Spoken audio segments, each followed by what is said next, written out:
Hello, today we are using Gimp, and that is a free software or freeware that is available for anybody to download. Here's what it looks like when opened. It is meant for making adjustments to images and for even creating images. Here we're going to use it for adjusting or adding to. So if you get that open, it is either in your start window or I believe it's all right now on your desktops. And so when you get that open, it is a dockable software, so you can move a lot of these things all over the place. This toolbox, if it were not to be opened and you just had the main window open here, you would go to Windows and the recent ones are up. Otherwise, new toolbox, and you can place that to the left, to the bottom, to the right of your main screen here, or when your images come in. The other one will probably be layers, although you won't use them in detail when we first start. So we'll just keep the toolbox open in our main program here. So what you're going to do, or what we will do, is start out by using existing images. So we're going to open them in GIMP.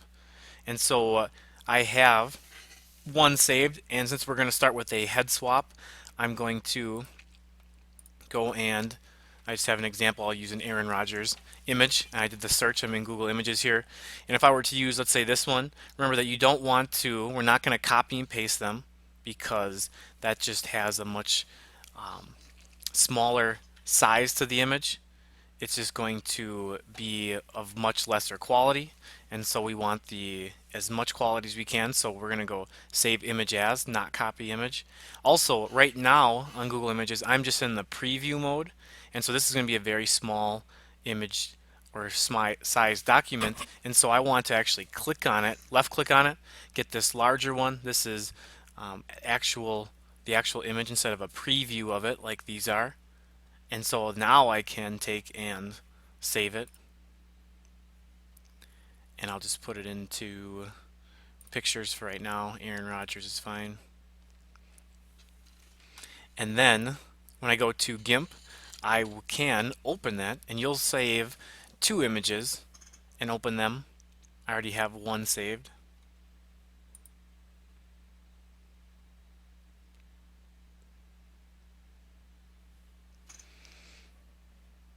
And it's going very slow right now, which can happen with GIMP. Says it's not responding. I think it will eventually here. Okay, we'll go open because we're not going to paste in an image. We're going to open it. And I did it to pictures. And I'll grab my Aaron Rodgers that I just had saved. Alright, so I'm going to take his face and put it on to, if I open another one,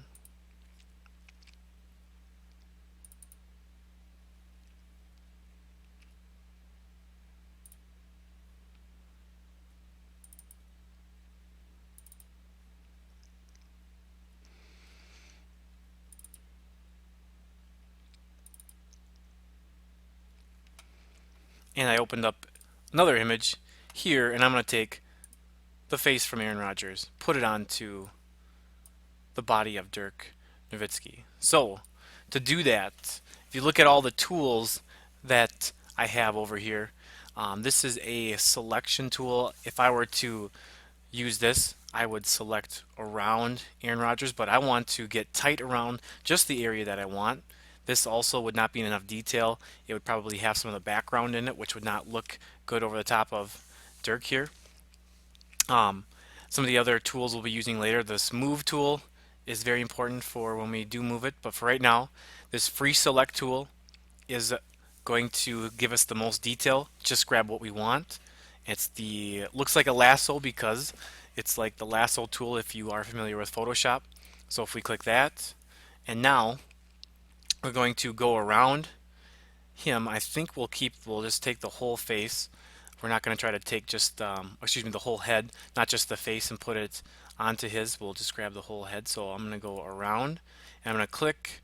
And you want to click periodically instead of holding down, because when you hold down, if you make a mistake and you want to go back, you might be retracing a whole bunch of tracing that you've done.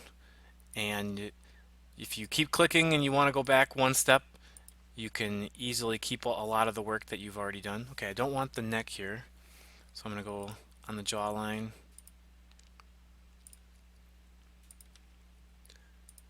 Whenever you take a neck and put it onto someone else's, it makes it a lot harder to line up. Putting a face on someone's neck seems to work a lot better.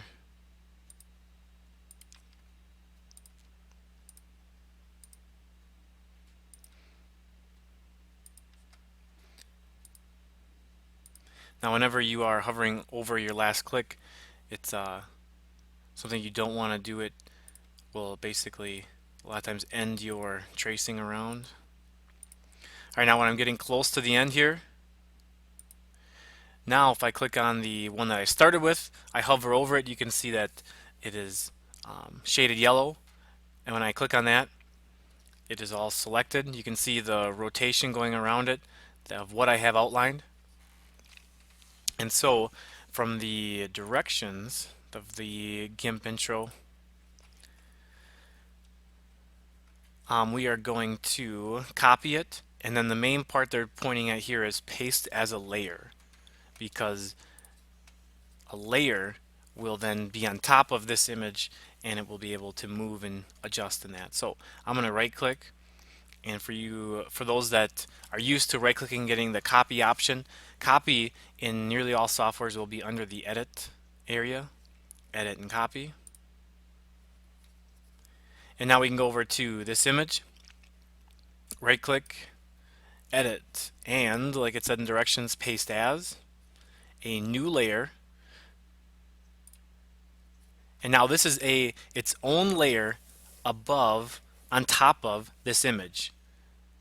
And that's you'll get more into layering later. Now other tools come into play like the move tool, so I can move it around here. But more importantly right now, obviously, is the scale tool, where it has a small square, big square. And now if I click on this image, I can resize it. Now if this is placed right in front of it, you can move this dialog box out and pull this to a normal size. Getting closer, I'm going to move it up to its area. That sticks out too much right now. Scale it again.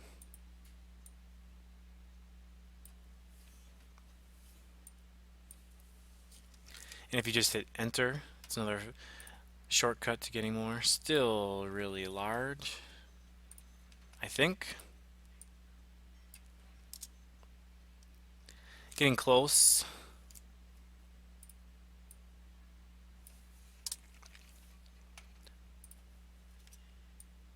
And I do need to completely cover up the person behind. Now we're getting closer. I know Dirk has this tilt to his body, so if I go to the rotate tool, you can see by the graphic it tells you what it most likely does. And now you can just kind of grab it, turn it. I need to adjust it to fit the neck, to make it a little bit bigger. Some of Dirk's head is sticking out, still a little bit. Alright. And I'm going to stick with this for right now. I know its dimensions are probably a little too wide, and I could adjust it more. But for right now, we did a head swap. We took it from one, put it on someone else. And so we have this. When you go to save it, you can just save it as an XCF right now, which is its default here, XCF. And then you can save and Dropbox that. You'll do some after this.